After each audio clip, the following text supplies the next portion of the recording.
Egypt is with us here on set. Of course, Egypt dominating the news here on France 24 and dominating the front pages as well, isn't it? It is, and of course, as we've been saying all morning, that this vote is hugely convoluted, complex, and the issue, of course, is the role of the military in what the events in Egypt now. Now, I'm going to start out with a cartoon which I saw in the International Herald Tribune, and it's I found very entertaining. They're all in favour of ending violent suppression and switching to deceit, subterfuge and manipulation instead.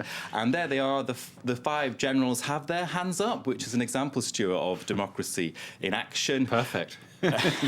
Among the Egyptian papers, to more seriously, I talked with my Arab desk colleagues here this morning, and they said that the one article that they liked on the Arab desk was in Al-Shuruq. Now, again, it's about the military, the Al-Shuruq there, an Egyptian paper. It says what's needed now is negotiation.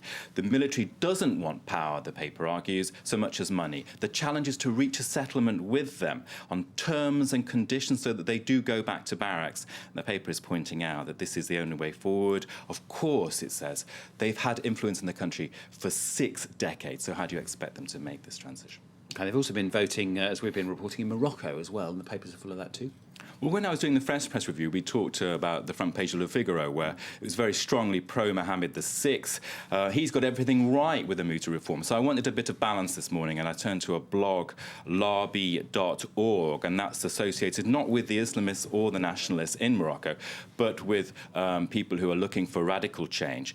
Now, that website there, the blog, is saying the headline, Les lieux des élections, the lure of elections. And it says the key thing in this vote, when we look at it in Morocco, was the low turnout. 7 out of 10 eligible voters didn't show up at all. That abstention rate is higher than in the 2 previous general elections.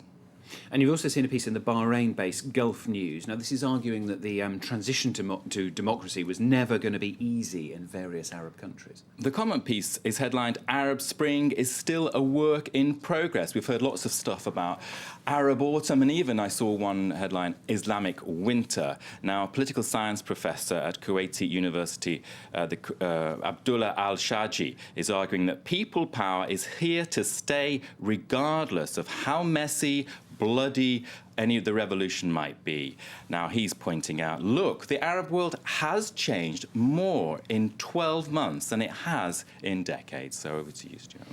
And we're also going to say in Africa, this time the DRC, there too an election, more elections. It's an election special, and we're still with Egypt. We're making that journey down from Egypt, Morocco, DRC, Democratic Republic of Congo, in the centre of Africa. And Slate Africa, is looking at why the opposition is not going to hack it against Joseph Kabila. The headline there, Pourquoi l'opposition risque de se prendre une raclée, which is to get a thrashing, why the opposition will get a thrashing. And it's saying basically the move constitutionally to a one-round vote goes against them, and of course the opposition is hugely divided, 11 candidates for the presidency, and in the general election 19,000 candidates, so another whopping democracy in action there. And you're moving down the continent, aren't you? You started in Egypt, then Morocco, then DRC, now you're to South Africa. Well, South Africa is talking about a revolution, and we heard from our correspondent in Durban there about the climate conference in Durban. The Times of South Africa is leading with the word revolution, but not in the sense we know it recently. Revolution needed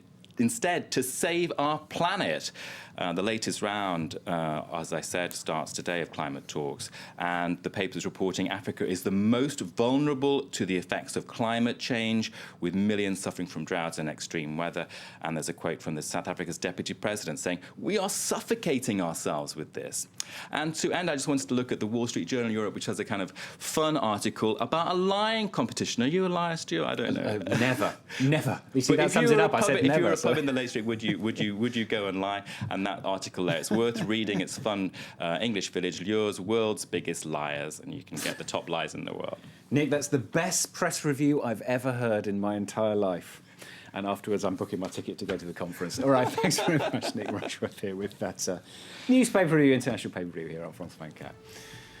Still to come then, reversal of fortune, why Hungary, the country that spurned the IMF, has been forced to go cap in hand for an international credit